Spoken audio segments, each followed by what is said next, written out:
سالم بن عبداللہ نے بیان کیا اور مجھے یقین ہے کہ انہوں نے یہ ابن عمر رضی اللہ عنہ سے بیان کیا تھا کہ زید بن عمرو بن نفیل شام گئے، دین خالص کی تلاش میں نکلے۔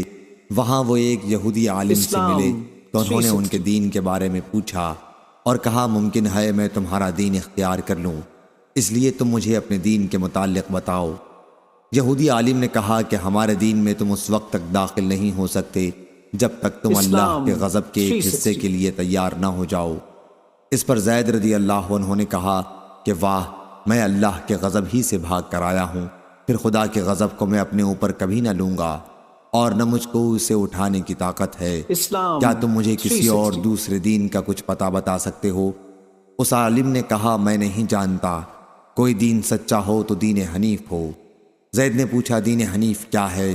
اس عالم نے کہا کہ ابراہیم علیہ السلام کا دین، جو نہ یہودی تھے اور نہ نصرانی، اور وہ اللہ کے سوا کسی کی عبادت نہیں کرتے تھے۔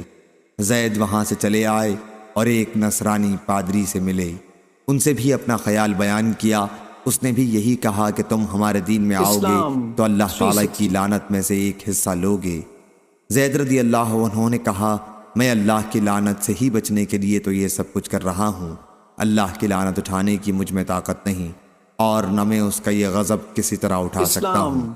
کیا تم میرے لیے اس کے سوا کوئی اور دین بتلا سکتے ہو؟ پادری نے کہا کہ میری نظر میں ہے تو صرف ایک دین حنیف سچا دین ہے۔ زید نے پوچھا دین حنیف کیا ہے؟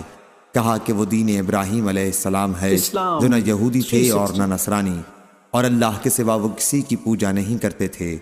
زید نے جب دین ابراہیم علیہ السلام کے بارے میں ان کی یہ رائے سنی تو وہاں سے روانہ ہو گئے اور اس سرزمین سے باہر نکل کر اپنے دونوں ہاتھ آسمان کی طرف اٹھائے اور یہ دعا کی، اے اللہ، میں گواہی دیتا ہوں کہ میں دین ابراہیم پر ہوں۔